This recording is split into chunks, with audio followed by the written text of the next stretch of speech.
And here we are.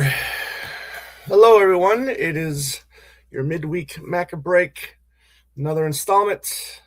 I am Tom Hunyadi, co host of Two Legs, a Paul McCartney podcast.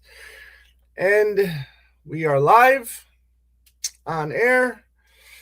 Hope everybody is doing well. Who's out there? We can talk about whatever you want to talk about. We can do more man on the run talk if you want to, music talk, movie talk, whatever it is you want to talk about. Let me know who's out there, and we'll get this party started.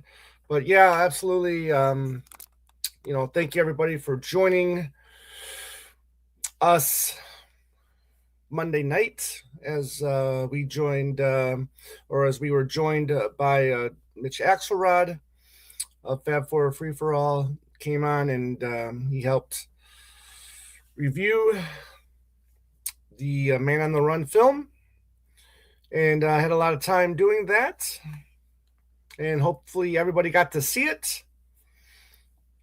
And hopefully you guys liked it. We liked it, and obviously there was little things to nitpick about it, and that's with everything. I'm sure when the four Beatle films comes out, we're going to be nitpicking the hell out of that too. But that's to be expected. We got Beatle Eddie. Hello, how are you? Bernie, what's going on? Not yet. Christian, we got one more week. Yes, one more week to the new Morrissey record, and I'm looking forward to it. I'm going to see if there's a listening party anywhere around for that here in Michigan. But if not, I'll just wait till the record is released. Really looking forward to it. I got the CD and the vinyl. So, love me some Morrissey. And Bernie says, not yet. So you're going to wait till Amazon. Actually, what? Tomorrow. Tomorrow it starts. Right? Amazon Prime. Will you be watching it? Will you be watching it? Ted, hello, Ted. Ted is a part of our Discord community or one of our Patreons. How you doing, Ted? Tom loved Man on the Run and looking forward to watching again tomorrow morning. Heading out in a few to see Epic. Okay, I'm glad you said that because I got tickets for later on tonight. I'll be seeing Epic as well. Unfortunately, I don't think I'm gonna. No, well, it's not IMAX, unfortunately.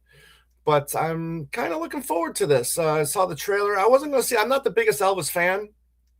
I like some of his stuff, but the trailer intrigued me. So I'm going to check it out later tonight. Let me know what you think, Ted. Christian says, I have a listening party Saturday. Can't wait. That's awesome. That's awesome. Yeah, I just only listened to the title song, Makeup is a Lie, which is a track that grew on me. Didn't like at first, but I enjoy it. I enjoy it. So I'll be waiting for the mail to come. Hopefully we get it Friday. I ordered the vinyl and the CD from Amazon, so hopefully we'll be getting it on Friday. However, I don't know if we'll be getting the Man on the Run soundtrack tomorrow, but we'll see. We'll see. I mean, I know Amazon has charged my card, and so I don't know if we'll, like I said, I don't know if we'll be getting it tomorrow, but hopefully. And Bernie says, yeah, I'm going to be watching it on Amazon Prime. Very good. Very good. Hello to you. It says, hi, man. I'm, hi. Man on the Run was good. I enjoyed it. London Town thing in the background. I want to see them. I like the London Town thing in the back. Yeah, it's awesome. I love it too. I'm not gonna lie. I got it at the Fest for Beatles fans last year. I went to see them filming some of the new Beatles movie. Liverpool has been taken over at the moment. That's cool. So you got to see some of the filming. Yeah, very cool. Very cool. Christian says another single tomorrow. Amazon. Oh, yeah, I heard that he was doing a Roxy Music cover. Yeah. And Tony's here, another member of our Discord family. Loving the new background, Tom. Yeah, thank you. You know, that's the Man on the Run shirt over here. Behind that is that Press to Play shirt that Paul wore in the Man on the Run film, which was which was really cool to see. And I love it. Yeah, I'm starting to get starting to switch around. Starting to grab some of my movies out of storage. And just setting the place up a little bit more to how I want it. Beatles says, being that Paul finished the new album and he is just working on the artwork, do you think it may be out as early as March or April? Well, here's the thing. This is what I think. Wings at the Speed of Sound was released in March. Okay, so I'm expecting, within the week or two to get an announcement for the Wings at the Speed of Sound half-speed master. Okay, so I think that's what we're going to be getting next. Maybe that'll come out in April. And then I'm hoping for a summer release for the album. That's what I'm thinking at the moment. Tony says it looks like you have a store buy. Yeah, right now we're on a t-shirt kick right now. Today or tomorrow I got to order the there's a if you go to paulmccartney.com, you'll see he's got a shirt for Silly Love Songs and a pair of socks. So I'm going to be looking into that today or tomorrow. So it's all about shirts right now. Yeah. Tony says, I'm a proud nitpicker. Yes, well, welcome to the club. Welcome to the club. George, for all. See, how you doing, George? I saw that you took part in Mayo's Collectors Anonymous video the other day. I haven't watched it yet, but that's cool that you were up there. Richard says, midweek. I know. Unfortunately, I had to work yesterday as I took tomorrow off in anticipation of getting the getting the McCartney Man on the Run soundtrack tomorrow, but it looks like that might not happen. Mr. Beatles Pro, how you doing? Stopped in to say hi. Well, I'm glad you did. Thank you very much. And hopefully you saw Man on the Run as well, and hopefully you liked it.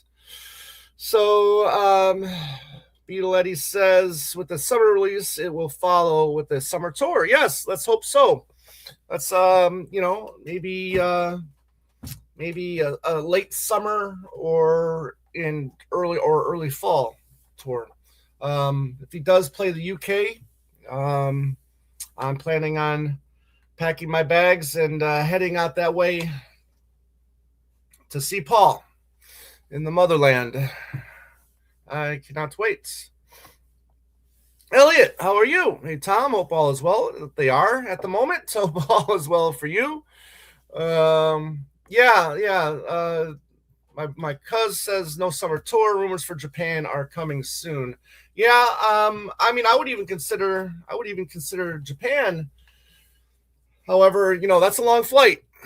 It's a long flight with not a lot of leg room on those flights, and I got to tell you, my knees are not in the best of shape at my age, and I don't know. We'll see. So, but thank you for that, cuz. Hope you're doing well, buddy. I'm gonna need you to, pop over soon and help me with some of my stereo equipment that I have, and see if you can help me set all this stuff up. How about if I just call you Richard for now? And I got an email this morning saying that Man on the Run soundtrack has been posted. Hopefully get it tomorrow. I pick up the CD tomorrow on my lunch. Yeah, I'll probably pick up the CD tomorrow too. I got to call my local record store, see if they're getting it in on CD. And maybe I'll go there and pick it up tomorrow as well. So that's cool that you're getting it. So, but yeah, hopefully I'll be getting the vinyl from Amazon. And this is the orange vinyl. Now we probably know for sure we're not going to get the taxi yellow vinyl from the Paul McCartney website because that never shows up on day of release. I think the soonest I ever got something from paulmccartney.com was Saturday the following day. So yeah, that's it. Elliot says a good week for Beatle related releases with Macca's Man on the Run and reissues of 2 Apple albums. Yeah, now being released on Dark. Yeah, so yeah, Electric Sound and Wonderwall Music were reissued. And people say, well, we don't need to buy another copy. Well, it's not for you. You don't have to buy it. It's for the people that missed it prior to. And then plus now it's on the Dark Horse label. So obviously there are collectors that are going to want it because, will it have the Dark Horse label on there? I don't know. But some people like that stuff. So yeah, a little bit for collectors and it's a little bit for people that don't have it yet. Let's see here. Japan would Beatles says Japan would be good. Hope he doesn't get busted out, right? With a bag of pot this big, right? Let's see here. James Boyce, how you doing, James? One of the members of the James gang. Hello, Tom. James, how are you? And another member of the James gang, Mr. James Martinez, one of another Discard member, family member. How are you? Yes, all is well. Thank you very much. Thank you very much for popping in. I am sick. I'm sorry to hear that, Tony. He ate a avocado, got a stomach bug. Oh boy. I am sorry to hear that, buddy. Hopefully it's not too bad. But yeah, stomach bugs are no fun. Elliot says, encouraging words, and that's the way God planned it. Both by Billy Preston, produced by George Harrison. I believe Ringo and Paul appear on those sessions, both color vinyl. Yeah, I got to look and see. Does Paul appear on those sessions? That'd be cool if he did. That would be cool if he did. I love the version of "That's the Way God Planned It" that Billy did on the concert for Bangladesh. He really brought down the house with that. Let's see here. Tony says, Tom, are you a Monty Python fan? I heard Eric Idle is a guest on the Beatles channel. Well, cool. I'm glad he is. Yes, I am a Python fan. Monty Python and the Holy Grail is one of my top 5 favorite comedies of all time. I do like Life of Brian, but not as much as Holy Grail. And I am a fan of the show. I used to have it on DVD, actually, the show, but I do not have it anymore. So, what's up, everybody? This, the Man on the Run. There was some few things I didn't talk about that definitely I really enjoyed, and maybe didn't enjoy about the movie. So we can talk about that. James says Paul definitely played on the Jackie Lomax album. That needs to be re-released. Yep. James Boyce says, I'm well. I will take another look at Man on the Run this weekend. It was great to see it on the big screen. Yeah, cool. I'm glad you got to see it on the big screen as well. Very glad. Did you guys catch the where he's talking about he would grab a guitar and to write in a cupboard under the stairs? And what did that kind of remind you of? That kind of reminded me of the song Confidant, right? Where he sings underneath the staircase, right? There's that great lyric from that song. Elliot says, just announced May 1, 2026, brand new Sean Lennon album with the Claypool Lennon Delirium. Yeah, the second one was my favorite. I didn't really care for the first one. But hopefully it's good. Beetle Eddie says Paul should play the Sphere. You know how much tickets will be for that? I don't know. I'd rather him play bigger venues, to be honest with you. I mean, I mean, he could probably, you know, really get that place really have a real nice psychedelic, atmosphere, with the way it's all set up inside. But no, I don't think he should play the Sphere. Let's see here. Not enough wings in the film, of course. It is a good song, but Paul's vocal lets it down. Really, you think so, James? Not enough wings in the film. Well, it is called Man on the Run. With the sprinkled in with the little wings in there. Wings have to be in there because that is a part of his story. It just don't need all. It doesn't just have to be all wings because it just wasn't all wings in the '70s for Paul. Paul was also dealing with a lot of other stuff throughout the '70s as well. And it just depended on the story that Morgan Neville wanted to tell. If you wanted the wings, you get the book, right? It says, I predict the Jackie Lomax and Doris Troy album to be reissued by Dark Horse since George Harrison was involved. Okay. Yeah, let's see. Let's see. Excuse me.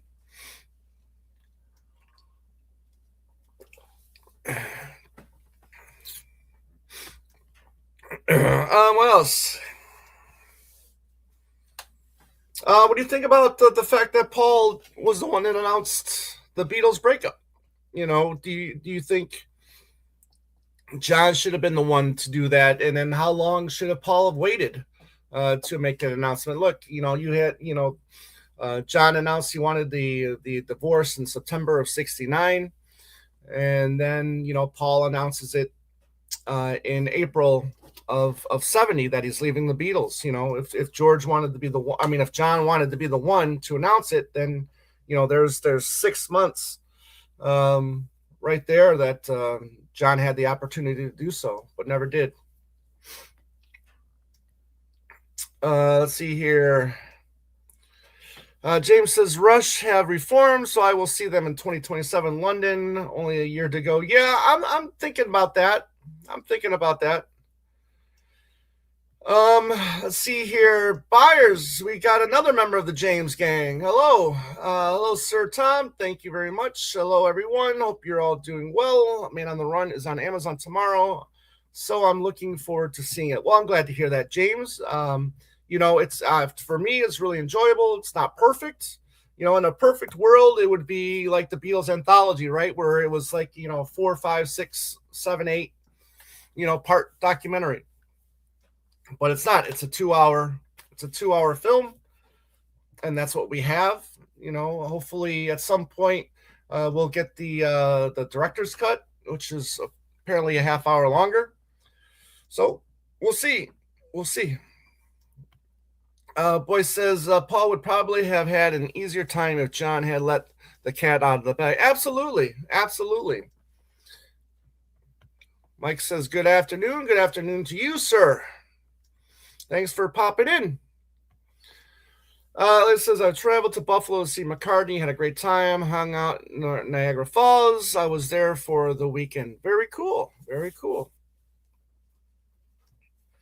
Very cool. I hope you had a good time there at the Buffalo show. That was one of my favorite posters of the tour. Was the Buffalo one. Let's see. Tony says one of my favorite parts is how Paul made it clear he was falsely blamed for the breakup. Yeah. I mean, and he has talked about that before, right? But now this is out there for a more mass appeal or a more mass audience, I should say. One of the funny things about that was the clip from John, Paul, George, Ringo, and Bert, which is I've never seen that clip before, so it was really cool to see that and how they how they made Paul look like the bad guy in that clip. I thought that was relatively funny. See, hopefully Paul will announce some UK gigs with plenty of notice. Yeah, that would be nice. That would be nice. Because I would like to get there. I would like to get there to see a show. As a matter of fact, I need to get to the post and update my passport. Beatles says, I think John wanted to break up without announcing it. Well, I mean, yeah, there's that. But you have to. I mean, with the Beatles, it was so huge. I mean, you have to have some kind of announcement. You just can't just go away, right, and sweep it under the rug.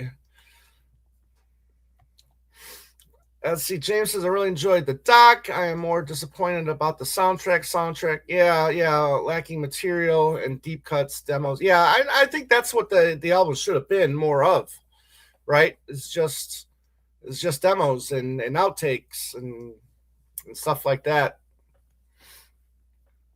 I agree. I agree. Lost opportunity there. Sean Lennon is performing with Claypool Lennon, yeah, at the Stone Pony in Asbury Park, New Jersey, and Saratoga Springs in New York.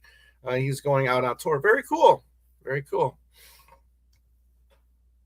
Tony says it was because of the critics were biased against him or against his music for years. Yeah, but was that just because he announced he was leaving the Beatles? You know, or did they? I mean, I don't think I can't honestly say that. I think that these people really thought that those albums were really that bad. You know, as my Irish dad would say, the soundtrack is shite. It is shite. I was just joking around with one of my coworkers about the way that is pronounced, shite. We had a good laugh about that.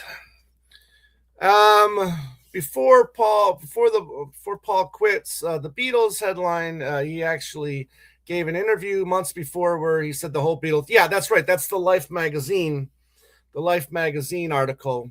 That's where at the beginning of Man on the Run, he talks about throwing the bucket, and he says, "Okay, I'll give you the interview and some photographs if you give me that picture. If you give me that picture back." Yep. Mike says, "Could it be that John didn't want to announce it because then Paul would have gotten the blame and would hurt him a bit?" Brotherly spat tactic. Just a thought. I don't know. I'll have to think about that. I mean, how would Paul have gotten the blame if John announced it, though? I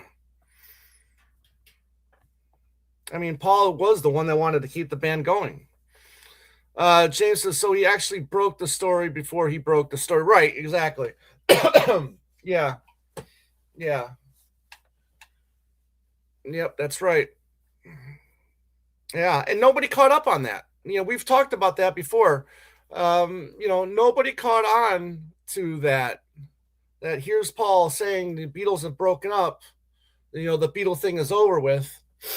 This was like what 2-3 months after. No, the month. I think this was October of '69, right? The month after, or November. So, yeah.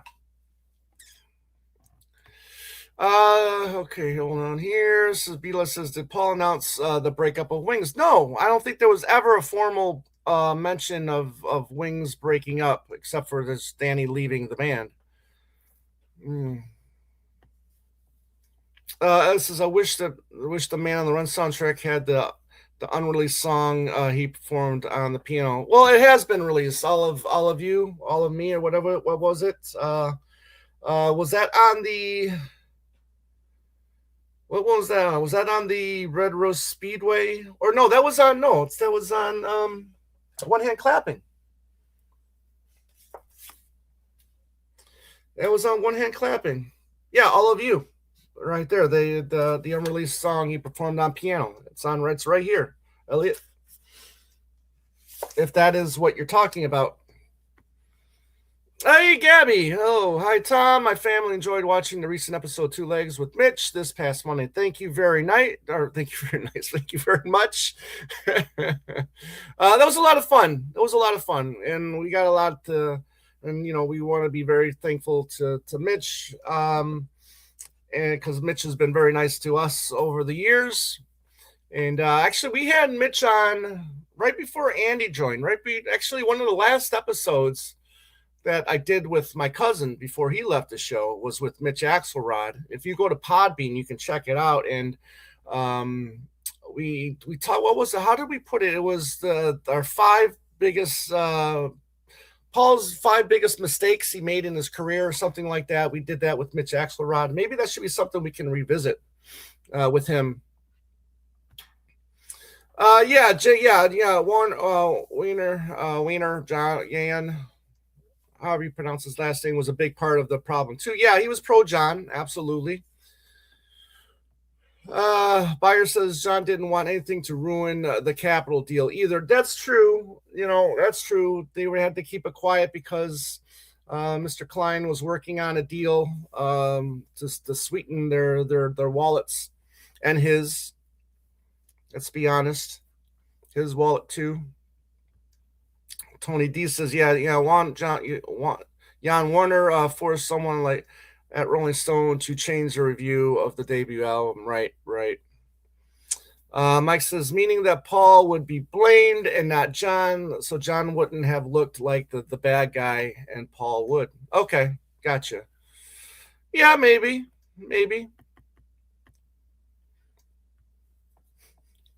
Paul is more favoring than me over Warner. Anyone treated me like that, I would never forgive them. Yeah, boys. I mean, I would definitely have held a grudge for sure. I don't know if I'd be pissed, but I mean, I would have been disappointed. Very much disappointed. Elliot says, did you see the epic Elvis movie? That's funny you should ask because I am going to see it tonight. I'm going to be seeing like a 9:30 screening of it tonight. Again, I'm not the biggest Elvis fan, and but I did see the trailer, and it got me interested to see it. I don't think it's an IMAX screening that I'm seeing tonight, but I'm looking forward to seeing it. Oh, you didn't piss him off. Beatles cartoons. Yeah, if you don't know, Mitch Axelrod wrote the book about the Beatles cartoons. You should check that out. I don't know if he has any more copies left. Oh, that's right. You bought his book off eBay since it was out of print or something like that, right? Yeah, out of print. Yeah. Yep. Let's see here. Tony D says also Warner controlled the Rock and Roll Hall of Fame, and in '94 he told Paul he would be inducted him in '95. Well, you know what? That's funny because they should have been inducted the same year. To be honest with you, absolutely. But he fucked them over. So hence the shirt that Heather wore. I'm not Heather. I'm sorry, Stella wore. Stella. Elliot says you don't have to be a big Elvis fan to enjoy Epic. Well, great. I'm looking forward to it. So, tell us about that copy of McCartney you have on display. Well, it's an older one. It's an older copy. It is not. It's not a gate. I don't think it's a gate. Oh, is it a gate 4? Yeah. So I haven't put the matrix number in Discogs yet, so I'm not 100% sure if this is an original or not, or if it's UK or US or another country. So let's just say to be continued on that, Gabby. I'm going to look into it. Well, Elliot, to be honest with you, I could give two shits about the Monkees. So there's that. Tony says all of you is a great one on one hand clapping. Yes. Boy says they should have listened to what the was. Here you go. That's my voice right there. One of the one of the quotes as the guy says the hype sticker makes me think it's US. Yeah, it's probably from a store in the US, I would imagine. Yeah. One of my favorite quotes in the movie, and I've seen this before, but the interview says, when did you first discover Linda could sing? And Paul says, on our wedding night. I like that a lot. Let's see here. Why is it still doing? Okay. Hold on.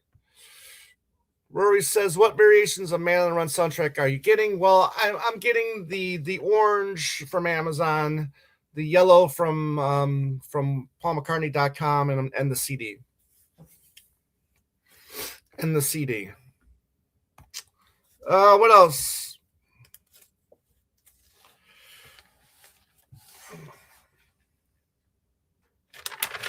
Looking at, I love Sean saying that he thought Ram was a masterpiece. I really like the little Linda bio that was in there, and and the photos that were shown, and Mama's little girl playing in the background. I really like Jeff Britton's quote. Well, he had two quotes that I really liked from Jeff Britton. Jeff Britton says, if you listen to One Hand Clapping, it's the ballsiest thing he's ever recorded. So there you go, the one hand clapping bit. And Jeff Britton also had another quote, saying that, Paul wanted us to be equals, but how could you when he's a full-fledged superstar and you're just a dog-faced nobody? I thought that was pretty interesting as well. Boy says, let's hope we get a Blu-ray of Man on the Run. Absolutely. Let's get some special features on there. Let's get an extended cut on there as well. So absolutely. We got buyers saying it's an ultra rare North Korea pressing of McCartney. Maybe I'm amazed isn't about Linda after all, but maybe about everyone's favorite dearly. Yeah, you know what? No, if McCartney was spiritual, like Harrison, maybe he would come back and say, no, well, it's more of a spiritual thing and not about Linda, like you said about Something. Where everybody thought Something was about Patty, but I think he's come back and said, or he did say that was more spiritual than about Patty, if I recall. See, it says for Valentine's Day, Beck released an EP on Capitol Records, Red Vinyl, which included a great version of John Lennon. Look, did he now? I saw that he had the release. I just didn't see the track listing. And so I'm gonna have to find that. I do like Beck. I got to cook for a Beck show in Las Vegas back when I was a tour caterer. Didn't get to see the show, but I worked one. Yeah, very cool. Chrissy Hynde said they had one of the best quotes in there, saying, yeah, he makes timeless music, and he absolutely does.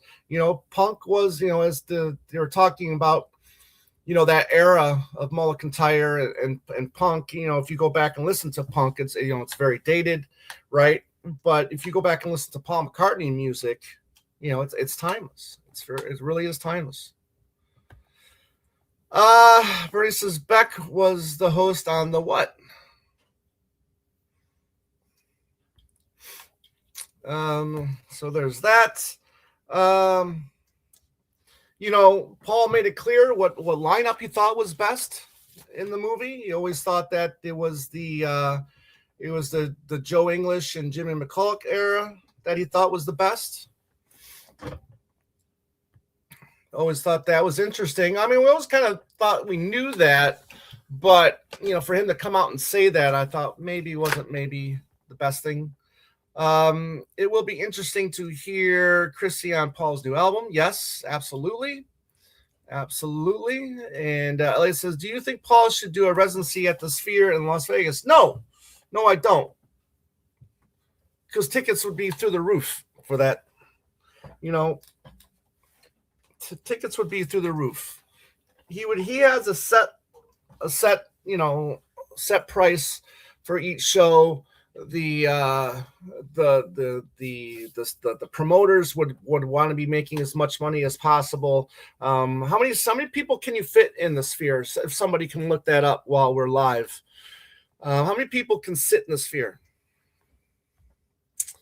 Unfortunately, I did see I did see it get built from time to time when I was working in Vegas. And it was, obviously when I was living there, it was done. I just never got to see a show there. Let's see here. James says sphere there and everywhere. I'll keep. Please do. Please do. I love them. I love them. Yes. Very witty, my friend. Very, very witty. Um, Google says 20,000. Okay. Okay. So then that's not a bad venue then. 20,000. Okay. James says, "Yeah, I've said before. I think Jimmy Mick was the best guitar player he ever had. All love to Rusty, Henry, and Robbie, and yeah, and Juber. I think Juber was a fantastic guitar player as well." Let's see here. Metallica is doing a residency at the Sphere in October. Yeah, I heard that.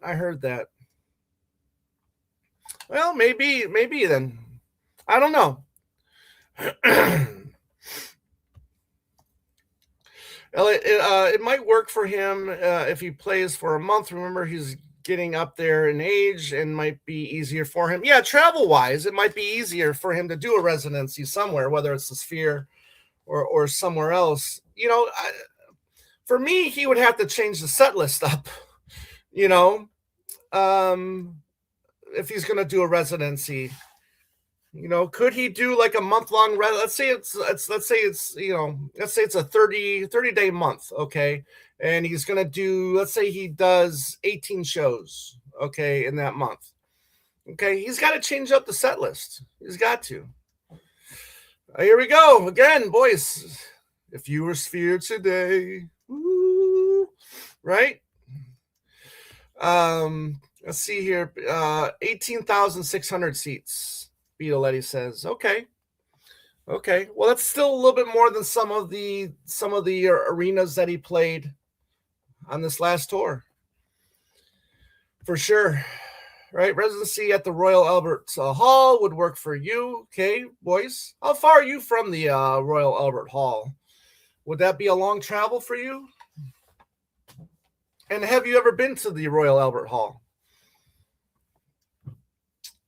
See, best live band 1976 would be Wings, right? How you doing, Fab Four? Best live band. Yeah, I mean, I was 3 in 76, and I didn't get there. Darn it. I was 16 in 89. I had a pretty strict stepfather at the time, and plus the Palace. I think that he played the Palace. So that was like 45 minutes away. Whatever. So he was giving me every reason that in the book why I wouldn't be able to go. Yeah, Madison Square Garden residency would be expensive fast. Absolutely. James says 2 hours or so. I saw Paul there in 2012. Yeah, plus a residency. Would he do a full 3-hour set for a residency, or would he, bring it down to more like a 2-hour show? So right. Tony says, personally tend towards the first iteration of Wings as, Mach 1 and Mach 2, right? And what do you consider like Mach 1? Do you consider like, okay, so Mach 1 is Denny, Paul, and Linda, right? And then Henry comes in, so then is that technically Mach 2, right? And then when it's just Paul, Denny, and Linda is at Mach 3, right? So then Mach 4 would be Jeff and Jimmy. I'm sorry, no, yeah, Jeff and Jimmy. Mach 5 would be Jimmy and Joe. Mach 6 would be back to Denny and Linda, right? And Paul. And Mach 7 would be with Juber and Holly. Let's see here. Rory says Girls' School was the upbeat, offering more for a rock on. Absolutely. And that would have been really cool if he played that live, especially like in 79 for the 79 tour. I'm about 25, 30 minutes from the Alberts. I've been there a few times. Seats about 5,000, I believe. Yes, in the Hall of Alberts. God, isn't that concert for George just fantastic there? Oh my God, it was a brilliant show. Let's see here. Boy says saw the Who at the Alberts 3 years ago. That was my last visit. Very cool. Very cool.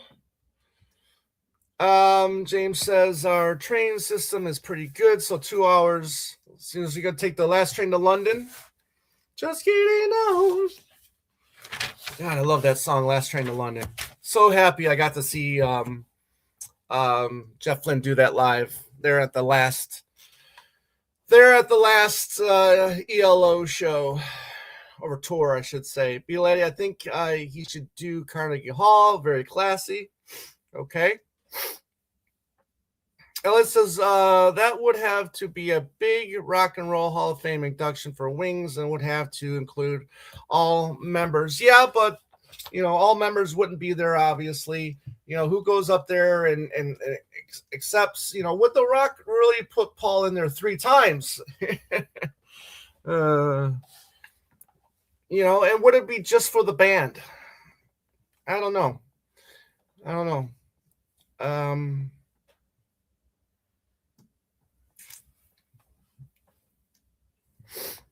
Yeah. Mike says he feels old now. I was 12 in 1976. Yeah, you're 9 years older than me. Yeah. So don't feel that old. Tony says fear today, gone tomorrow. Good job, Tony. Good job. Let's see here. 2019 was the last time I cared about the Hall of Fame. I mean, listen, it's still always interesting to see the people that they who's on the list to get inducted. Who's up for it. I am kind of glad to see Phil Collins up there, and I can see he's leading in the voting procedure right now, which I think rightfully so. I think Phil Collins had a great run. I think he's the longevity. I mean, he fits a lot of the criteria to get into the Rock and Roll Hall of Fame. I know not a lot of people care about it, or they don't think that it's lost some of its integrity. Maybe it has. And Fast Mahoney on the run. Yes, sir. Wasn't that the Mahoney? Wasn't that Steve Gutenberg's name in the Police Academy movies? Concert for George is amazing. I love the Python section. Yes, best performance. For me, it's Photograph, and Isn't It a Pity? Wow, yeah. Yeah. Yeah. Actually, James says I actually saw Paul at the Royal Albert Hall with a friend, with Paul Saley. Oh, very cool. Very cool. Man on the Run, rank it 1 to 10. He gives it a 6. I'd probably go 7 or 8. I'd probably give it a 7 or 8. My cuz says, coming to terms, the remaining Beatles are in their mid-80s, looking down 90 in a handful of years from now. Yeah, listen, I mean, the way things are going right now with us losing, people that we've enjoyed in our lifetimes, the people, these people have always been there in a way, right? And people in their 70s and 80s, into their 90s, Robert Duvall, I think he was 95 when he passed.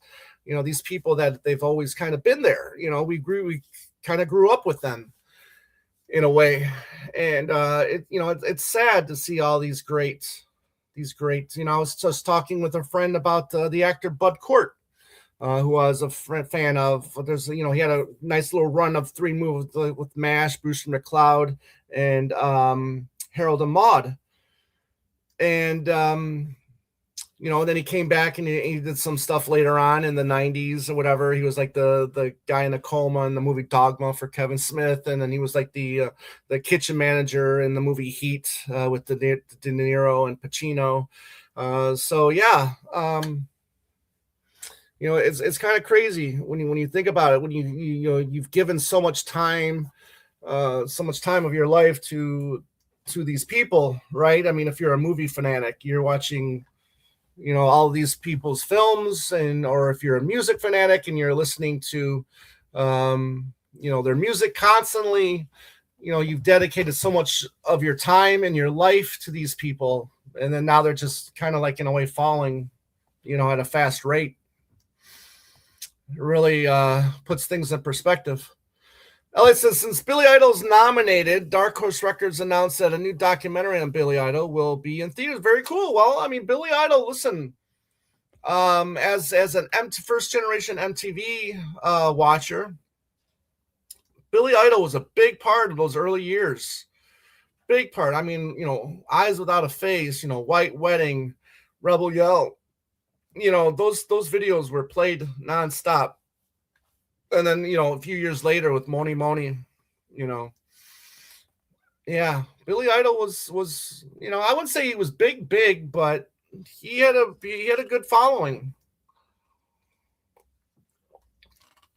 I don't know if he's rock and roll Hall of Fame worthy, but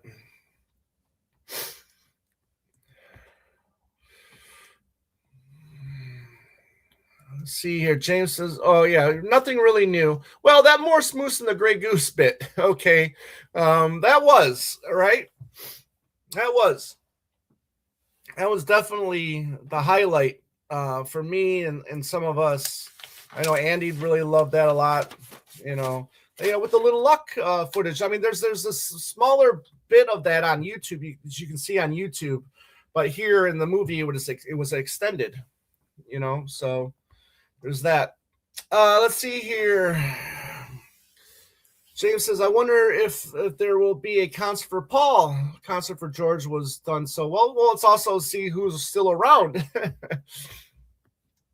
I mean, look how many great artists were still with us, right? For the concert of George. Tom Petty was still here, right? Billy Preston was still with us. So it's going to be interesting to see who's still around and kicking when that unfortunate day comes. Let's see here. Buyer says, I can't predict the future and don't want to, but in many ways, I would be very surprised if Ringo doesn't make the 100. He seems, indestructible. Yeah, he does, doesn't he?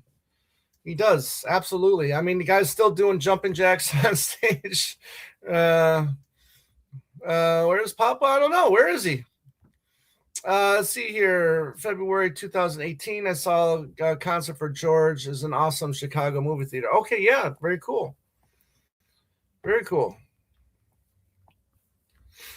Let's see here. Roy says, do you think Paul would be better doing a evening in an intimate setting with a Q&A and some acoustic stuff? No, I don't. I think he should just stick with what he's doing. He can do acoustic stuff, and hard rocking stuff, during the regular show. I don't know if he needs to do it would be great. Let me just say it would be fantastic if he did a more, intimate setting with, a crowd of, let's say, 5,000 or under. Okay. But it wouldn't happen as a tour. Maybe it would be like a one-off or something, but yeah. See, Boyce says, I think Ringo will be the last man standing as he was a sickly child. It seems fitting that he would be. Yeah, and that would be crazy, right? I mean, here's a guy that was almost dead, and then he ends up outliving, everyone. Falling fast or so. I just hope that the new McCartney album gets released soon. It'll get soon. Lynn, how you doing? He'll be here. It'll be here soon. Happy belated birthday to George Harrison. Absolutely. Let's we can talk a little George if you want to too. I mean, besides All Things Must Pass, I mean, what are some of your other favorite albums from George? Absolutely. Living in the material world for me has really raised in stature for me over the years. Um, and I really love Be Here Now. I've come to really, really love that song. We're 50 minutes in, everybody. So thank you. Keep those comments and questions coming. You guys are fantastic. I love you all. So keep them coming. Let's see. This says I loved with the Little Luck rehearsal. Yeah, that was fantastic. So and they would have played that in Japan. Okay, they would have played that in Japan if it wasn't for the bag they found in the suitcase. Let's see, how's Phil Collins? Well, I think he did do an article. Was it late last year, or early this year, stating that that he's still alive. He's still alive. I mean, I don't know if he would be able to get up there and perform. I mean, he could definitely give a speech and say, thank you everyone for this. But I don't know if he would be able to perform. Maybe he can. Well, here's the thing. When I was still doing the tour catering, I did cook for a Phil Collins show, and I got to see some of it. And but the sad thing is they wheeled him out, and then he just sat for the whole thing. And I did watch like the first 3 or 4 songs of that. It was just kind of sad to see this icon of music just sitting there and singing and not being able to get up and drum or just get into it like he used to. So that was kind of sad. Fab Force says Paul's next LP would be the McCartney Family Holiday Living Room Dust Up. Okay. Okay. It says hard to believe George would have been 83. I'm into George's Extra Texture. Listen, Extra Texture is it's either you like it or you don't. There's some really good stuff on there. I think You is what I thought is a really good single. Can't help this guitar from crying. I love Can't Stop Thinking About You. I know some of my friends like to make fun of that song a little bit, and that's fine. But I enjoy it.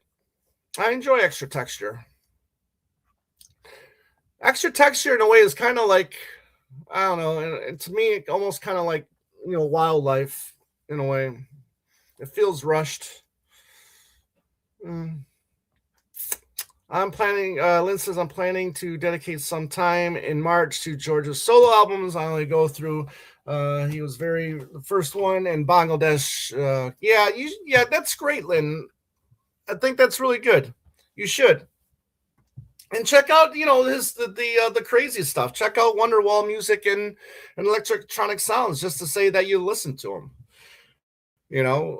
Just give him one spin. You won't ever want to play him again. That's for sure. But just check him out. Just so you can say that I've listened to this stuff. If you really want to listen to all of it, please do. I think that's great. I think you're going to like a lot of it. He's got so much more than just the hits. So much more to offer than just the hits. Gabby says, are you planning on watching Man on the Run tomorrow night? Once it's streamed? Yeah, I'm gonna watch it again. I'm definitely gonna watch it again. I'm off tomorrow. I took tomorrow off because I was kind of hoping that I would get the Man on the Run soundtrack tomorrow. But looks like Amazon pushed it to March to Monday the 2nd. So we shall see. Elliot says, I'm feeling Ringo will be making an announcement on his upcoming new album. Let's hope so.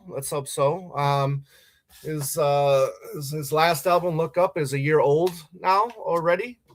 Wow, did that year fall? That year really flew by, didn't it?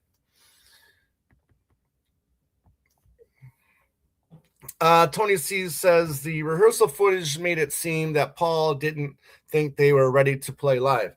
Yeah, I mean, he's got that narrative that he wants us to believe that the band wasn't that well rehearsed, and seeing them struggle through with a little luck, he thinks seeing is going to make his point, right? Oh, well, they can't get it right, so they must not be that well rehearsed. I don't know if I buy into that. Material World 33 and a third, Cloud 9, Brainwash make up the rest of my favorite 5 from George, along, of course, All Things Must Pass, which is, just a brilliant, brilliant record.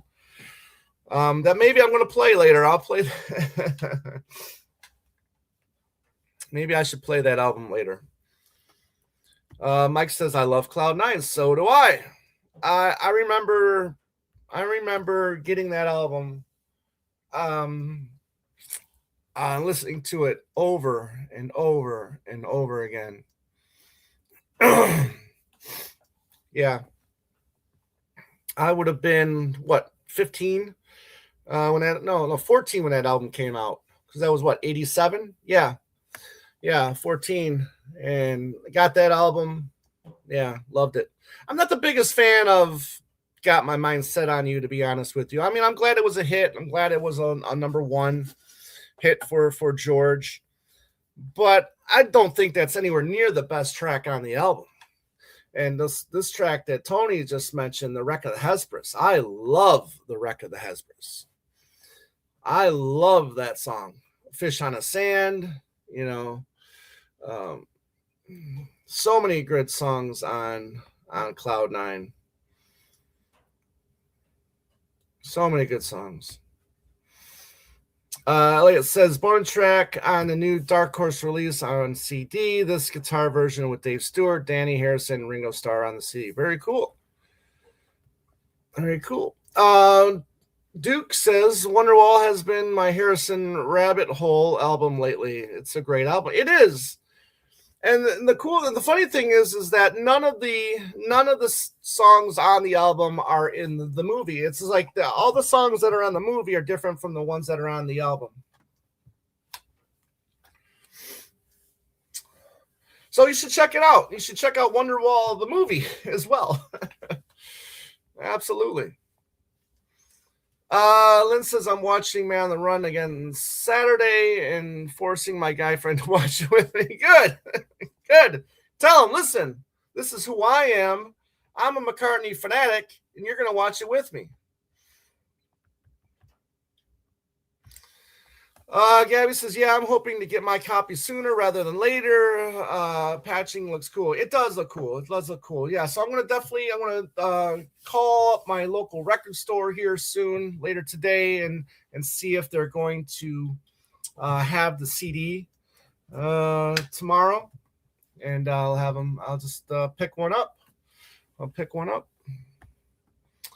The 79 George album cheered me up when I was in college. Cool. Yeah, blow away, blow away, blow away. Okay, boy says Paul's current band only rehearsed for 2 weeks for the first tour in 2002. Not sure I buy his under-released claim. Yeah, we'll just stick with yeah. Yeah, like I said, I don't know if I buy into that he felt that they were under rehearsed. Okay, I don't buy that. Let's see here. Byers says, I had a nice little run of gigs since last spoke. We played 13th, 14th, 15th, then the 19th, 20th, and 21st. More throughout March. Well, that's great. Congratulations. That's great. I love to hear that. Love to see you perform one day. Roy says, when John passed, the sales of his back catalog were very popular. I wonder if it will be a Beatles album or if Wings or Solo will hit number 1. Well, I mean, yeah, the sales skyrocketed, but also because Double Fantasy was just put out, a couple weeks before his murder. Yeah, of course it's going to skyrocket, and the same thing's going to happen. I mean, that's what usually happens when a very prolific, musician, dies. Their catalog, kind of goes through the roof a little bit. It happened with a lot of musicians. I remember, when Prince died, I mean, his discography, went through the roof. It's going to happen with Paul too. Listen, if you're a collector, if you're a collector and when Paul dies, people, they're all gonna everything's just gonna skyrocket. You know, see this. So yeah. So get all you need now while he's still alive. Let's see. Gavin says, "What are your thoughts on the Rock Hall nominations?" Okay, well let's take a look at that. Let me bring up the list here real quick. Rock Hall nominees.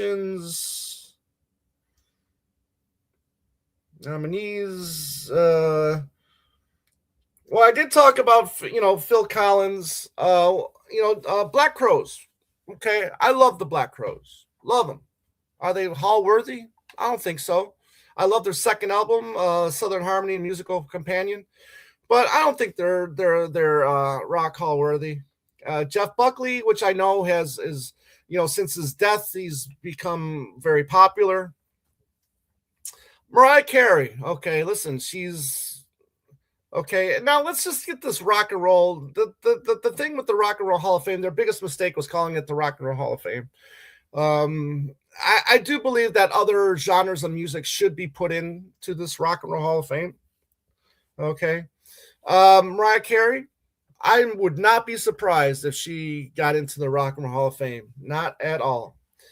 Phil Collins, I do think he is rock and Roll Hall of Fame worthy. Melissa Etheridge, I don't, popular. She had a good run, but I don't think she's Rock Hall worthy.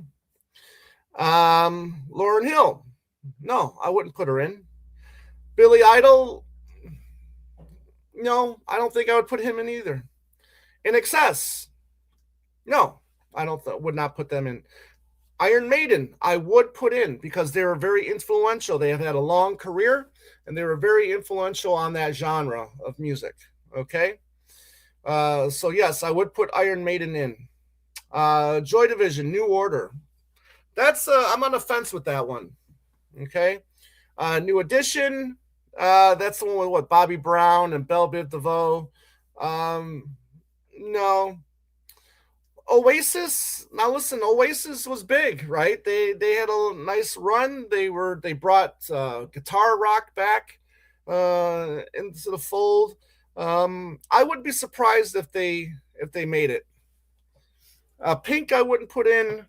Sade, I adore Sade, but I wouldn't put her in. Shakira, I would not put in. Luther Vandross, I would not put in. And piss on the Wu-Tang Clan. Okay, so there. Tony D says "Tired of Midnight Blue" is my favorite off that album. I like that song. Ooh, yeah, I like it. Boy says "I love." That's what it takes. Yes. Someplace Else, I love. Someplace Else was probably my first favorite song off of that record. Love Someplace Else. That's what it takes. Extra textures, dreary as hell. John and George could be downers. That's for sure. Yeah. Tony D says Wonderwall is worth multiple listens. I really dig it. It's a cool record. It is a very cool record.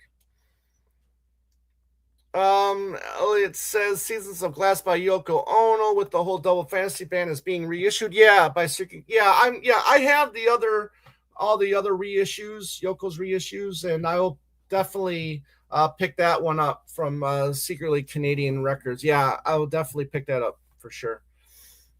Mike says, got my mind set. Isn't my favorite either when we was fantastic just for today. Right. Yeah. Hey, we got Joseph Montenegro. How are you, my friend? I'm doing well. And we're an hour in, everybody. Keep them up. Keep these questions coming. Who knows how long I'll be here. Maybe we'll make this a 2-hour live stream. We'll see. Tony D says, "This Is Love" should have been the number one hit single from Cloud9. Yeah, maybe. It's a good song. Good pop tune. Definitely. Let's see here. Byers says, "I can imagine Paul's band rehearsing for 2 weeks without him being led by Wicks, but given Paul had to his stuff to tour again, 2 weeks in total, not sure. Right. 26 2012 was when I discovered Cloud9. Always been a feel good listen. Absolutely. Up the irons. Up the irons. Iron Maiden, yeah. I've always enjoyed some Iron Maiden for sure. Especially Run to the Hills. Run for your life. I saw the Black Crowes in the 90s. Yeah, I've always wanted to see them live. I know they're touring again. But I remember when that album came out and I first heard that song Sometimes Salvation and this, and Bruce Dickinson, what was his, no, Robinson, yeah. His vocals, so raspy, so powerful. Love that album. Love that album. Gabby says, I'm excited for Luther Vandross because of his David Bowie contributions, especially I submitted his name at the suggestion area in the Rock Hall. Yeah, 2 years ago. Very cool. Okay. Very cool. Very cool. Elliot says, how about Musie's Hall of Fame? Yeah, maybe. And Joe knows how I feel about this. So, do the Monkees everybody here right now, let me know if you think the Monkees should be in the Rock and Roll Hall of Fame. Let me know what you think. Tony DC, yep, Mayo's here. Yep.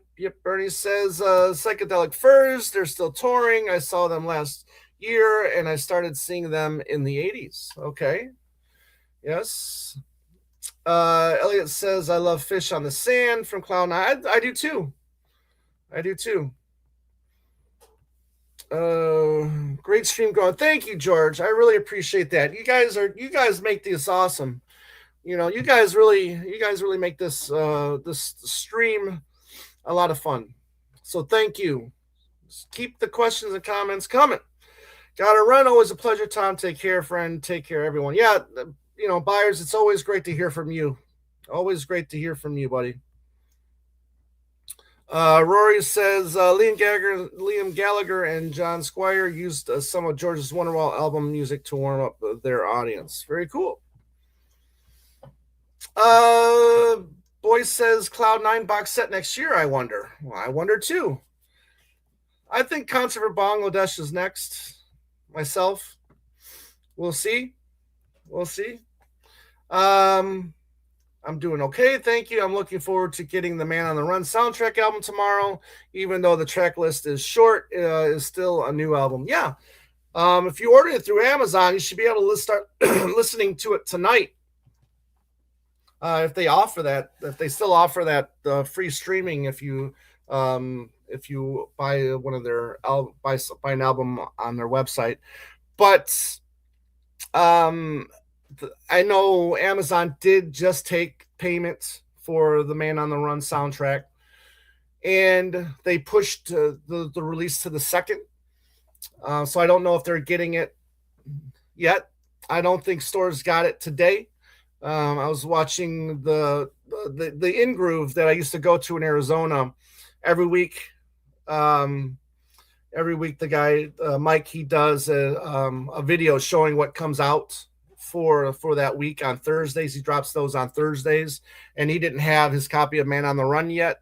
So I'm curious to see if they're going to get that tomorrow or not. We shall see. Elisa saw the Black Crowes open for Oasis at Radio City Music. Very cool. Tony says I really like In Excess. So do I. I've got a couple of their I got a couple of their albums. Obviously Kick was huge back in the day. Great album. Never Tear Us Apart. Joseph says hello, Joe. Elliot says saw the Black Crowes open for Oasis at Radio City Music Hall, and Paul McCartney was sitting a few rows in front of you. Oh, very cool.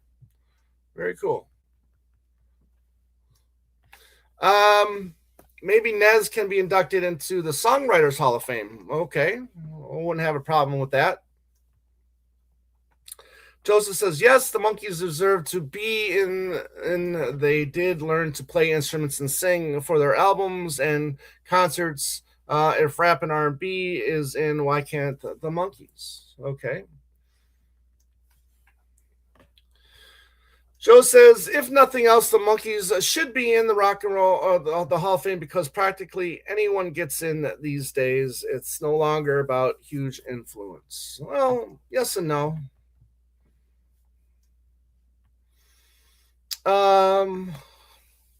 Gabby says Mike makes great recap videos for releases of the week. Oh, so you watch? Yeah, cool. Yeah, yep. Let's see. Did you see Squeeze covering Genius Farm? I know they did. I just haven't watched the video yet. Yep. Joe says Nesmith was an influencer. Yep, I can see that. The first national band stuff by Naz is incredible. Okay. Mike says that, or Ned, or whatever. Nez.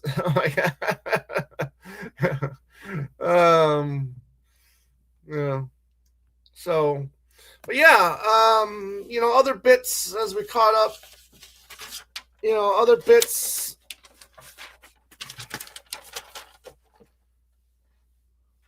Learn Schubert on McCartney too. It's hard to say what his state of mind was at the time, but Paul was in the studio mixing that stuff within a week of getting back from Japan. Crazy stuff.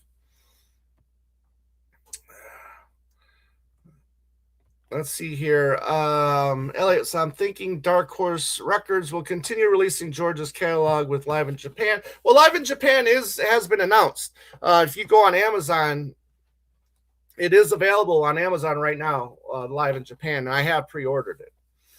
Concert for Bangladesh, Traveling Wilburys Volume 1 and 3, probably. Complete vinyl box sets, probably. We'll see.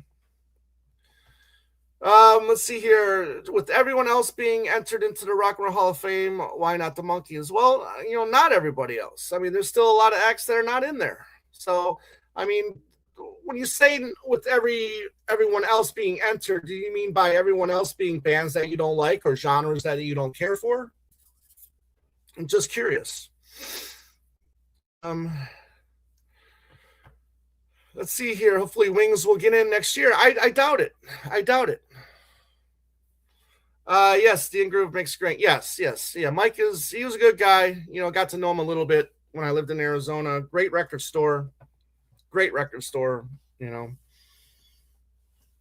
Love it. Let's see. The question, should Danny and Rose? Yes, absolutely. We're so sorry that we caused you any pain. Yeah. Barry says, I've never been to the store, of course. I'd love to visit one day. Yeah, you should. Arizona had an abundance of record stores. We were kind of spoiled in Arizona. There's a chain called Zia Records, which is kind of like a used record store, but they also had books and movies and media and this, that, and the other thing. And those were massive stores. They also did new stuff, and they would bring new upcoming artists in. I remember seeing Ghost at Zia Record. They performed 3 songs before they were huge. It was really cool seeing Ghost there. Well, at the time they were Ghost BC. I don't know. I think they dropped the BC and they're just Ghost now. But yeah, that was really cool.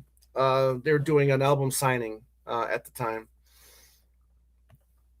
Let's see. Elliot says, and possibly Best of Dark Horse years. I would love to get a reissue of Best of Dark Horse. Yeah, it has. Yeah, Poor Little Girl. Right. What else was on there?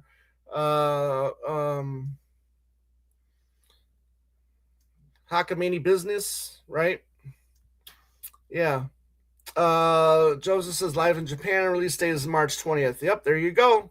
Yep. I pre-ordered it. Chip says, how you doing? Saw today that XTC and Los Lobos aren't in. Kind of surprising. The Jam should be in for sure. Right. Yeah, these are smaller bands, right, that have just gone under the radar for years, right? And they're still going, right? They're still touring, they're still making albums, and still, they're still out there. and they've had a big, they've been big influences. If Dolly Parton can get into the Rock and Roll Hall of Fame, then the Monkees should also be, as they are more rock and roll. Well,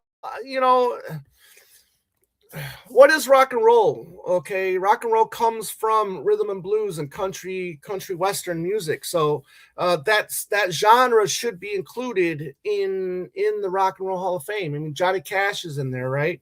I think Willie Nelson's in the Rock and Roll. Mara Hager. I do think that those artists should be included in the Rock and Roll Hall of Fame.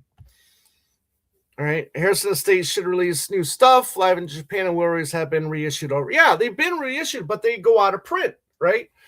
But they got to come back into print. That doesn't mean you have to buy them. And, if you already have it, you're not buying it, unless you're big into the labels. And if they change the label, if it's a Dark Horse label now on the record, if you're into that, then buy it. But if it's out of print, put it back into print. I purged my Live in Japan, before I moved back to Michigan. Okay, so I'm glad it's being reissued because now I can rebuy it. Okay. Should be Rock and Roll Hall of Fame. Should be Rock and Roll Hall of Shame because it's a shame how some acts got in. Okay, yeah, I mean, I get it. I understand. I do. See, Duke says I just saw Ghost in Columbus on February 2nd. Love them too. Yeah, Ghost is a lot of fun.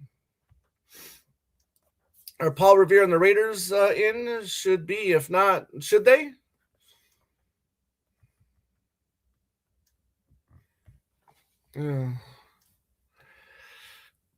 See, maybe the best thing to do is have some other organization start another Hall of Fame and just call it the Music Hall of Fame. It'd settle all the problem. Okay, well then, all the acts that are in the Rock and Roll Hall of Fame, then would you put them in this Music Hall of Fame, right? What's your criteria to induct somebody into this Music Hall of Fame? Is it everything else but rock and roll? There's just so many things that that you have to consider.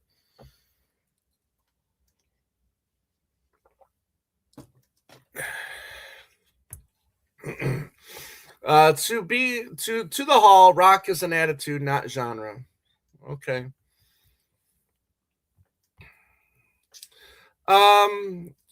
Elliot says, I can't believe Harry Nelson isn't in the Rock and Roll Hall of Fame. I also can't believe RCA Records doesn't dig into his catalog and release some music for the new generation. Yeah, I know.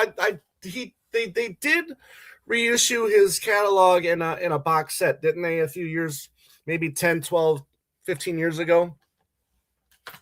But every 10 years or so, they should, revisit it. Absolutely. I love his Popeye soundtrack. Love it. See, Mayo says, I'm 100% for putting records back into print, but not as at the expense of new stuff getting released from George. Okay. James says, XTC are an amazing band.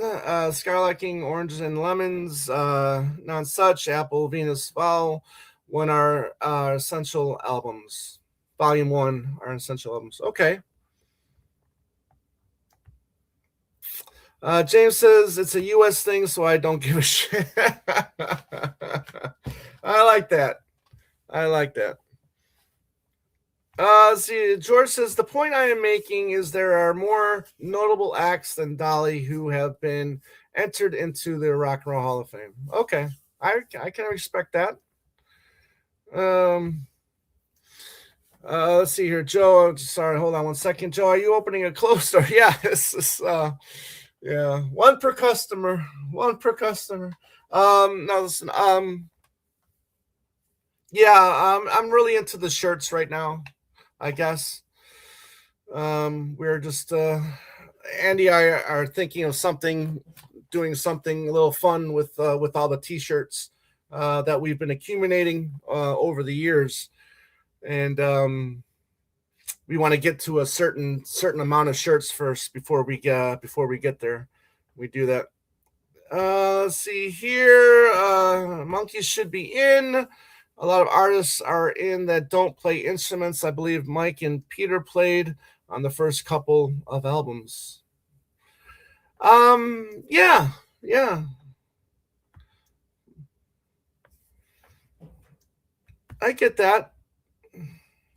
I get that. Tom has a side business doing laundry. No, I hate laundry. I hate laundry. Let's see here. Liberace, Lawrence Welk should be in the Rock and Roll Hall of Fame, right? Well, I mean, listen, was Liberace a big influence on his piano playing? He had a long career, right? Have you seen there's the clip of one of his TV shows, or one of the episodes of his TV show, and had a bunch of kids on there all dressed in Flower Power, and he was doing a cover of Simon and Garfunkel's "Feeling Groovy." And it's flipping hilarious. It's flipping hilarious. Have a great day. All great conversations. Thank Tom. Mike, thank you, my friend. Thank you for being here. Appreciate you.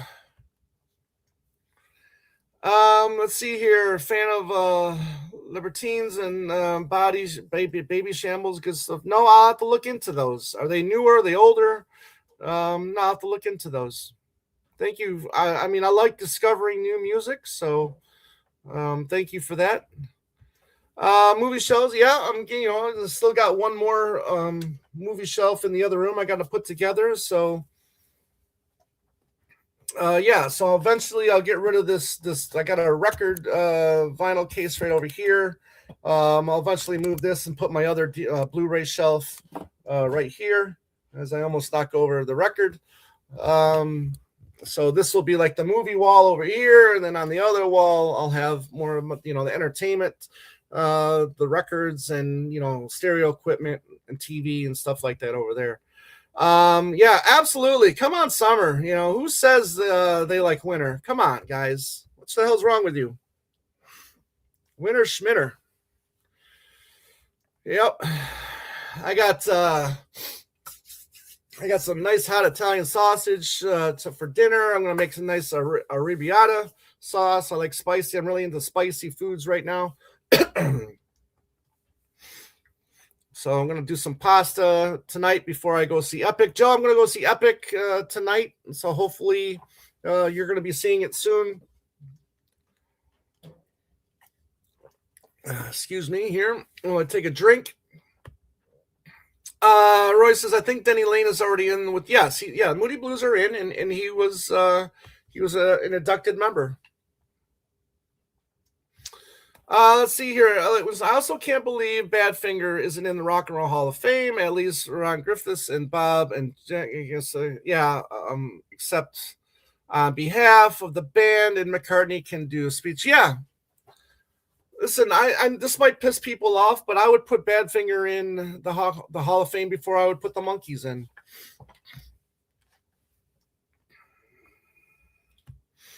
Liberace had one huge fan base.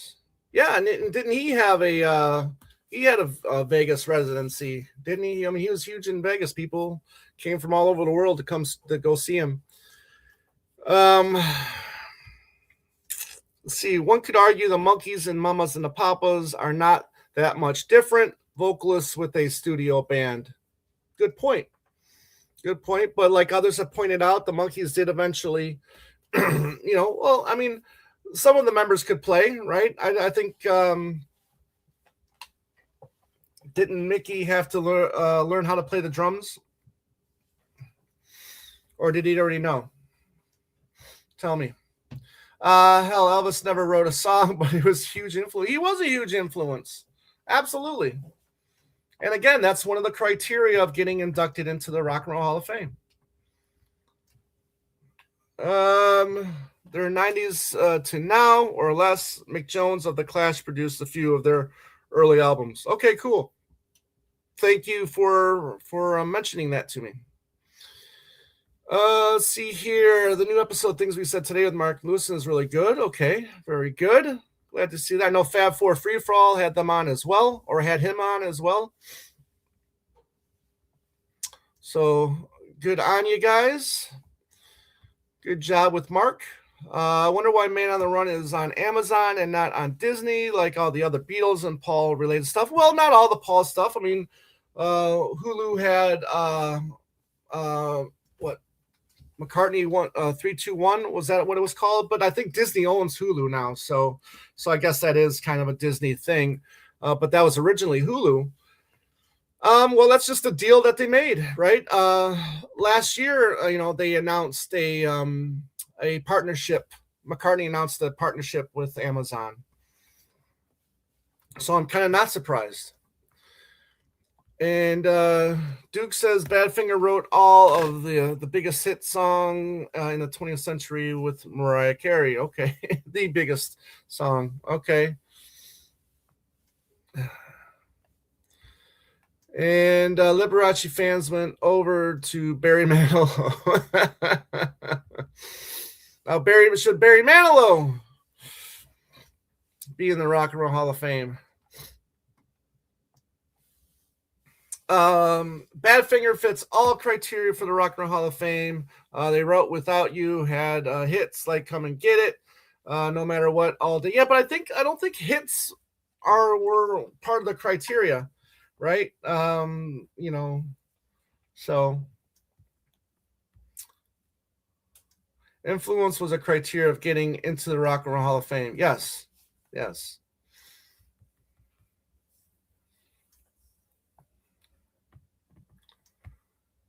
Let's see here. So Monkeys definitely meet that criteria. Bring It On with Badfinger. Okay, listen. I mean, I don't hear other acts talking about the Monkeys like maybe you guys hear other acts talk about the Monkeys. I know, Joe, you've pointed out that you think the way Axl Rose sometimes swerve back and forth is kind of reminiscent to Davy Jones. Was it, Joe? Did you say that before, if I remember correctly? Chips is planning to see the Bride movie. Yeah, I'm going to go see the Bride movie. Yeah, I love Christian Bale. I'm kind of curious to see how this kind of feels more of like a Bonnie and Clyde type of Frankenstein movie. I thought you had said that. Maybe I'm wrong. Where am I? I lost my spot. How many hit songs being a criteria Monkeys had? Yeah, but like I said, I don't think having hits was a criteria. Hot take: Pete Ham is up there with Lennon, McCartney in songwriting. Okay.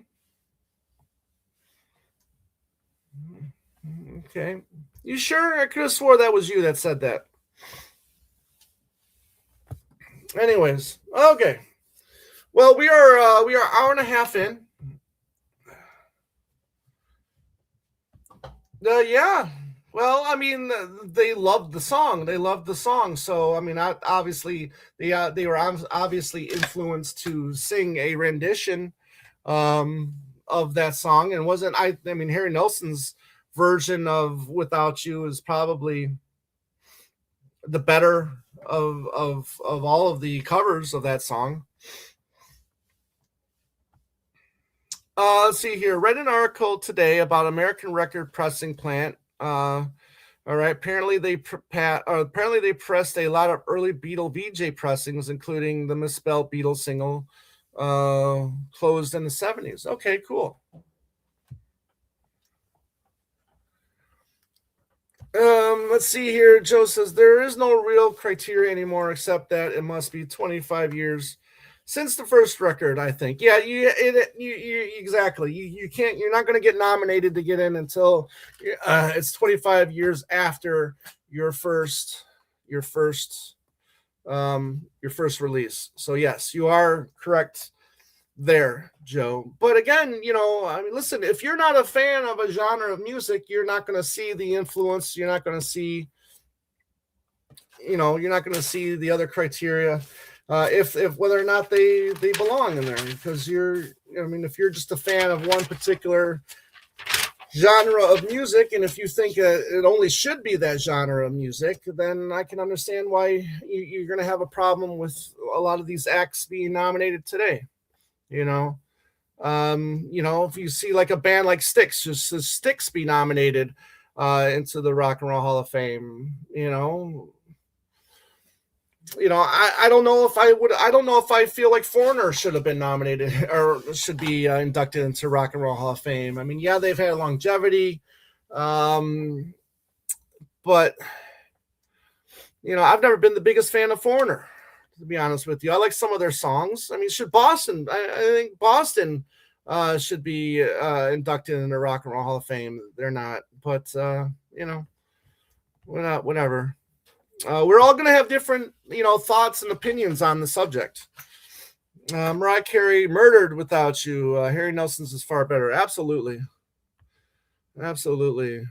Wonder if Mariah Carey knows who Badfinger is, or if it was just something her management told her to sing. Actually had no idea she covered the song. Nor did I.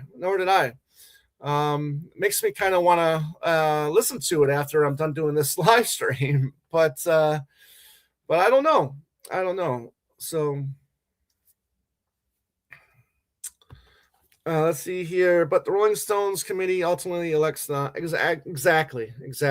I think they take under consideration, whoever gets voted in by the fans.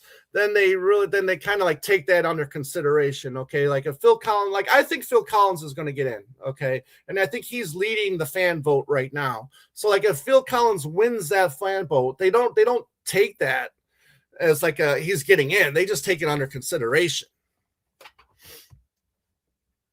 Novelty release would be a reissue of introducing the Beatles on VJ with all the tracks on Capitol Universal with original brown cover.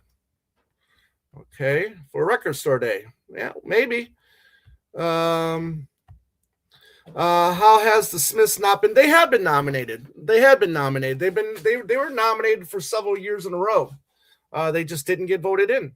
But me personally, I think the Smiths should be put in before the Monkees, in my opinion. But that's just me. I know you guys are going to think, oh, this, that, and the other thing. But, it's all about musical tastes as well. Okay. I happen to think that the Smiths are 10 times better than the Monkees ever were, will, and will ever be. Whatever. But that's just me. The Monkees were very influential to a lot of people and bands and entertainment, but the mention of the name makes people laugh because the TV show was a campy comedy. And let's not forget, that's why they were created. The Monkees were created for a TV show to capitalize on the Beatles' success. Tell me I'm wrong. I agree about Boston. Very cool. At first, the inductees were real innovators. Yeah. Now it's too general. I agree with that. I agree with that to an extent, Joe. I do.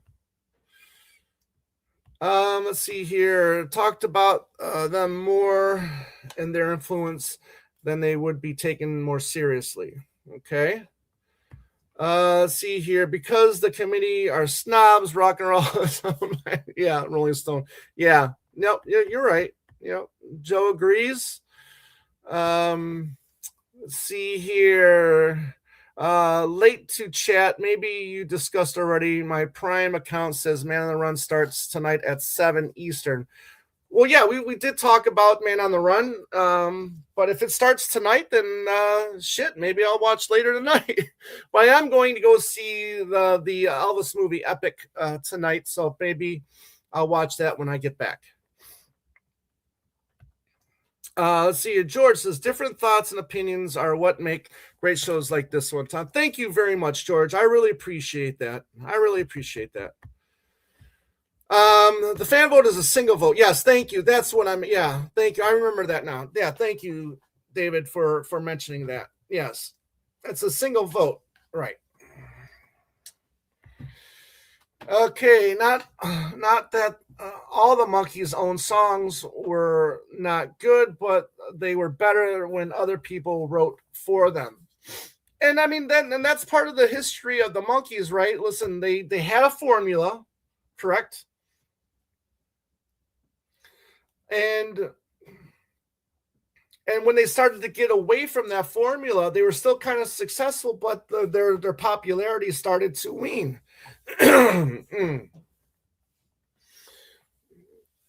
Okay, they wanted more integrity, which I understand. I get that. Okay. Let's see here. The Smiths are more popular than ever right now because of TikTok kids. Great. I love that.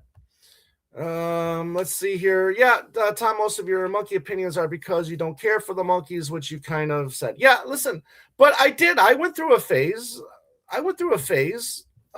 Joe. I mean, we talked about this before. I had a lot of the Monkees music. I saw them live during the 30th anniversary. Okay. And for me, it was just a fad. It was just a quick thing, and unfortunately, it just didn't stick. Maybe one day I'll go back and I'll revisit those albums. Wasn't there a Monkees album being reissued now? I'm forgetting the name of the album, but I think there's one being reissued. Let's see here. The the Smiths were a very British influence. Yep. Well, again, I thank you for that, Dusty. But again, it's just opinions. It's just whether or not you agree with them or not. And Joe says, "Who cares why the Monkees were created? The hit music speaks for itself." Yeah. Yep. And I'm not saying that they were created that's a bad thing. I'm just talking about the history. Let's see here. I know you're not a fan of the Monkees, but they also have all the criteria for the Rock and Roll Hall of Fame. Yes, it was a TV show, but they became a real band with hits. Listen, if they get inducted to the Rock and Roll Hall of Fame, I'm not gonna cry. I'm not gonna, pout about it. If they get in, that's great.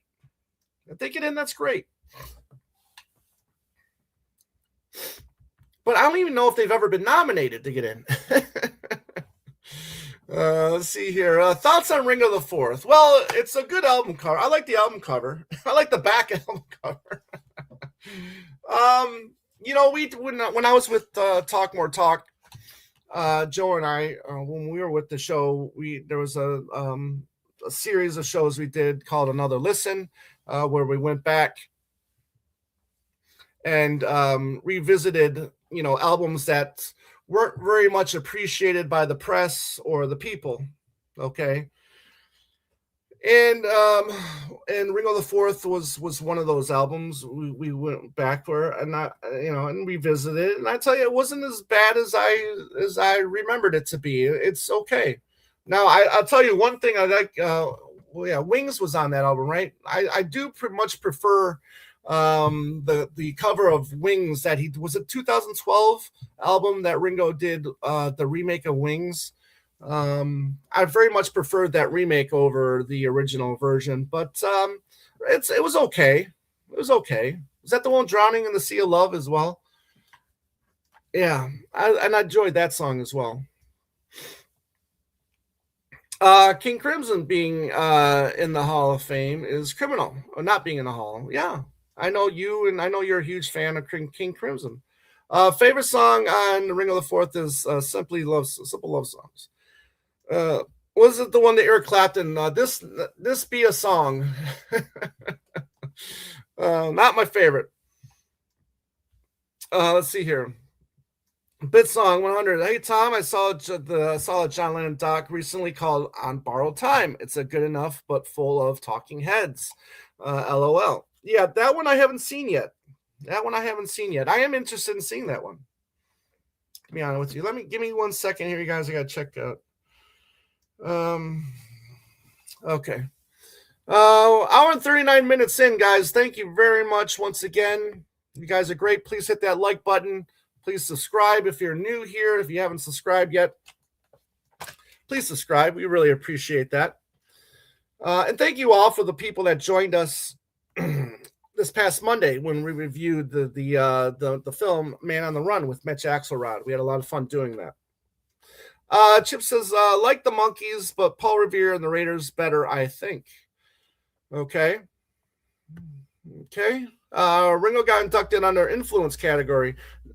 Same could apply to the Monkees. Yeah, yeah. I mean, that's fine. Yeah, we gotta. Yeah, that point needs to be made. Then people need to realize that Ringo is in, but it's not for his career. It's more for influence, right? For a musician. Um, let's see here. Is Man on the Run free on Amazon? If you have Amazon Prime, you can see Man on the Run for free. And there we go. I like this one. Banana Splits should be in the Rock and Roll Hall of Fame. The Archies should be in the Rock and Roll Hall of Fame, right? Sugar. Do, do, do, do, do, do. Pieces, special deluxe edition last October. Was that the last one? All right. I enjoy Ringo the Fourth. That's right. I said it. There you go. Mayo has spoken. Yeah, I don't think it's I don't know if it deserves, like, whenever you see people rank like all of the solo albums combined, usually Ringo the Fourth is always the last. Is always picks up the rear.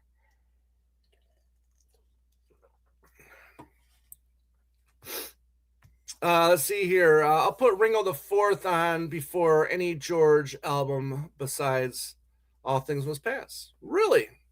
Wow. That is a statement, my friend. That is a statement. Shangri-La's should be in. If they aren't, I don't know. The Monkees were never nominated due to Jan Warner. Well, let's see here. Tom is just annoyed with Hey, the fist bump, that's what I like, right, Joe? Groovy one. How you doing, Groovy? I'm doing well, thank you. I hope you're doing well as well. Yeah. Let's see here. Yes, the Monkees were a made-for-TV show to capitalize on the Beatles' success, but they grew tremendously popular and grew out of the fame of being just a TV show. Yeah, they did, and I'll give them props for that. I give them props for wanting to take over their music. I give them props for wanting to play on their albums. Absolutely. All respect to that. Let's see here. I prefer the 2012 remake of Wings 2. Cool. Elliot says one of the B-sides from Ring of the Fourth was a track entitled "Just a Dream," which should have been an A-side and included on Ring of the Fourth album. I have to go back and listen to that one. Gabby says Ringo the 12th is one of my favorite Ringo. Yeah, that was a short album though. That was only like 9 tracks. If I remember correctly, that was a short album. Chip says Jan has always been a fool. I'll agree with you there. The Monkees are never getting into to this coming from a big fan. I've accepted it. Okay, Groovy.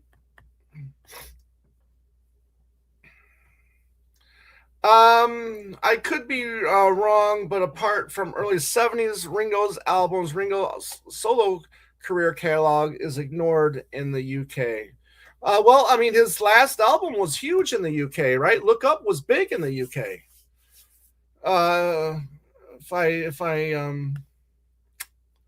If I'm not mistaken.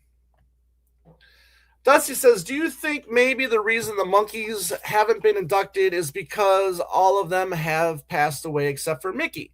Maybe it's not considered a popular draw with only one surviving. No. I mean, there's a lot of bands that have been inducted into the Rock and Roll Hall of Fame that have only a couple surviving members. They don't all have to be alive. I mean, look, Nirvana got in without Kurt Cobain, right? No, I disagree with that. No, that's not the reason.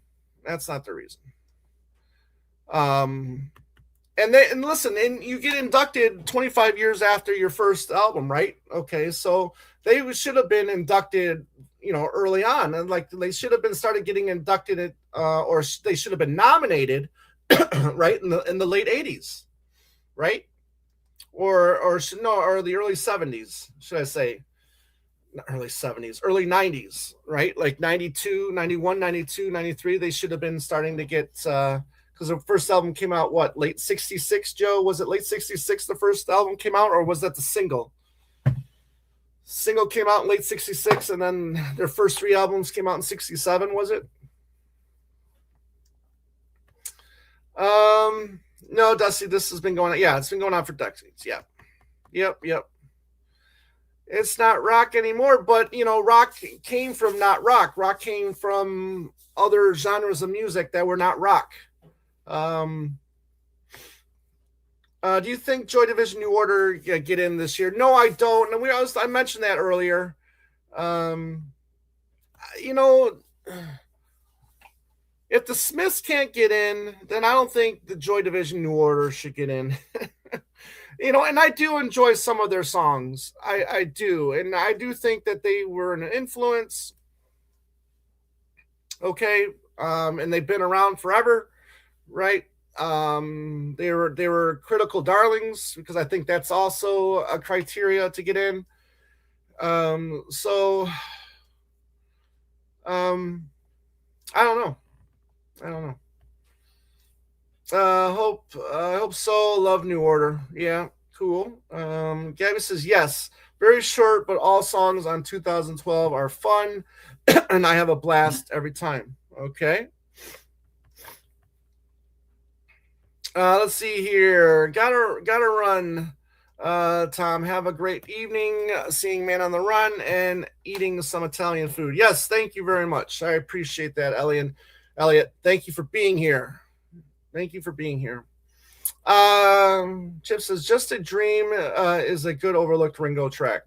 I was listening to the Beatles channel. When was I listening to it? Maybe a couple weeks ago. I was listening to the Beatles channel, and they played Ringo's Last Night I Had a Peace Dream, and I thought this was a terrible song. Terrible song. I mean, I've heard it before, but it'd been a while since I've heard the Peace Dream song, and I just didn't like it at all. Mayo says number of songs doesn't make for a great or poor album. I'm not saying that it does. I'm just saying that it was a short record. Dylan has a low numbers of songs on some good albums. Yeah. And sometimes, if it's a small track listing, sometimes some of the songs are a bit on the longer side, like 6, 7, 8 minutes. But it's just a short record. That's all I was trying to say. Let's see here. Wonder when my orange vinyl Man on the Run will ship, and will it arrive safely from Amazon? Well, that's a good question. I've only had one bad experience with a record being shipped from Amazon, and that was George Harrison's the self-titled album, and it got banged up pretty bad. The record was fine, but the jacket was beat up pretty bad. And but mine, if you want, go back to Amazon and go back to your Amazon app, and see, because mine got pushed to the 2nd, Joe. So I'm not expecting mine to get here until Monday. However, Amazon did charge my card for the album, so they must have it. They must be getting it ready to process and ship, I would think. As I look, still saying arriving Monday. So there's that. Okay. Look up charted, but it wasn't a huge here at 70. Yeah, that's the regular chart, but look on the country chart though. I think it was number 1 on the country charts, Boyce. See, I figured Billy Idol gets in. Yeah, I mean, I wouldn't be surprised. I wouldn't be surprised if Billy Idol got in, and I wouldn't mind if he got in. It wouldn't bother me one bit. And I hear Mickey is going out soon. That tour is going to be starting soon. And I've always said that I think Mickey Dolenz was the best voice in the band. I really do like, most of the songs that he sang during especially the hits. And I think that tour is going to be starting soon. But listen, hey, look, I did not like that cover he did of "Oh Darling" at the Fest for Beatle fans when he was at the Jersey and the Chicago. Did not enjoy his cover of those two songs at all. I love the song Peace Dream. Okay, good. Peace Dream. I love another song. I dance and have a great time to it. I'm happy to hear that you guys love it. Yes, and I knew that Paul played on it. Yep. Yes.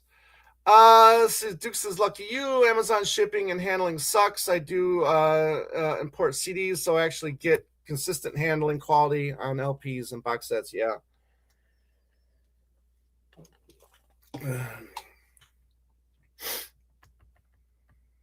Let's see here. Yes, look up. Made it to number 1 on the country charts, the UK country chart. Yeah. Yep. I don't count genre charts. It was number 1 on the country charts. Yeah. Yep. I thought they were both rough. Listen, Paul had no reason doing "Oh Darling" there for the what's his name from the Foo Fighters, his tribute show. Paul had no business whatsoever doing that song, and Chrissy Hynde was no help either. Nope, not at all. HMV's packaging is better than Amazon here in the UK. Cool. Check out the album Dolenz joins Boyce and Hart on Capitol Records, especially the track "I Remember the Feeling." Certainly a highlight of their 70s career. Yeah, I have been curious about that album. Didn't they do 2 albums, or was it just the one with that 4-piece combo there? Definitely. Yeah.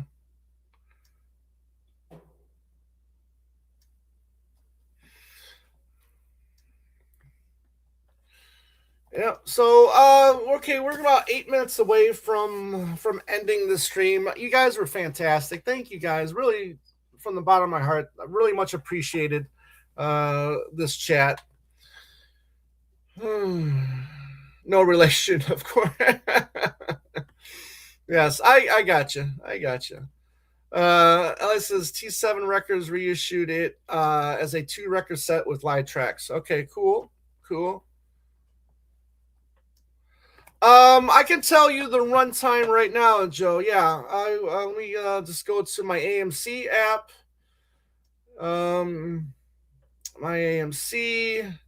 The runtime, Joe, is 1 hour and 40 minutes for Epic. 1 hour and 40 minutes. Boyce was a writer. Yeah.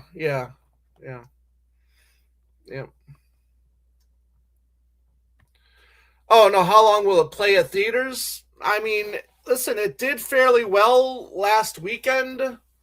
So I guess it just depends on how well it keeps doing it. I know it's only playing at the at the one theater that I'm going to for AMC. I don't know about other movie chains or other movie theater chains, but I don't know, Joe. I really don't know. It just depends on if it keeps doing well. I mean, I could see it probably being only 2 weeks, 2-3 weeks at the most. I know this will be the second weekend.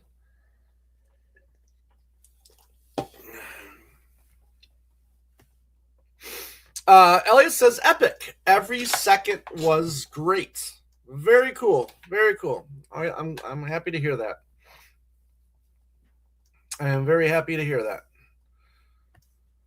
James says I'm off work next week, so maybe I'll see Elvis Epic.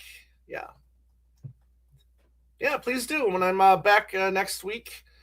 I will be I'll be visiting some friends in Canada next week. So I still might do the midweek Macca break next week, but at a friend's house. Let's see here. Lynn says I'll probably wait for Epic to stream. That's fine. That's fine. I thought Epic was even better than McCartney's Man on the Run, and I'm a much bigger fan of McCartney. Well, that's I like hearing that too. I mean, will it terrify you? Well, it didn't last time I was in Canada. They didn't last time.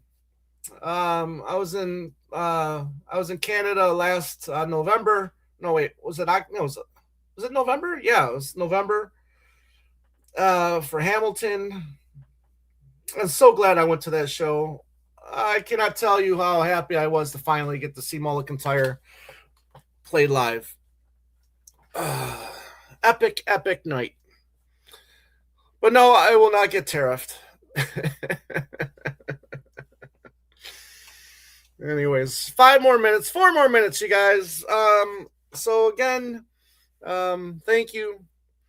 Thank you. Yes, yes, we're gonna try to meet our friend Aaron Badgley as well. We'll probably hit a few record stores,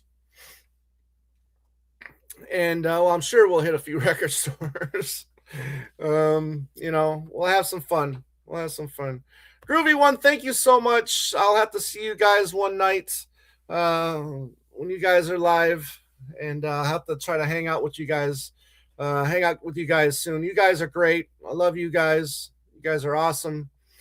Now, really good night tonight. There you go. You in the UK? You're in the UK, Elliot? Where are you? Did I know this before? I don't remember.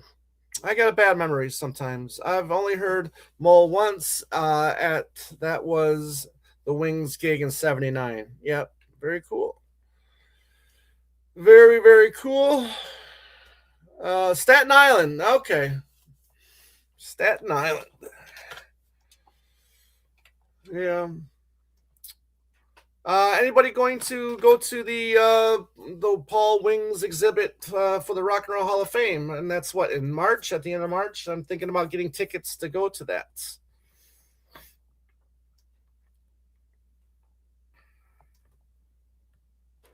Yes, that's right. The end of November. End of November. Yeah. Yeah, so also I recall Robbie the Robot too. Yeah, I'm thinking they showed Robbie the Robot at the end of the Man on the Run. If you saw it in the theaters, you got like a 15, 20 minute little snippet of Morgan Neville and Paul showing some of the stuff from the Wings era. A couple jackets from tours and Robbie the Robot, piano.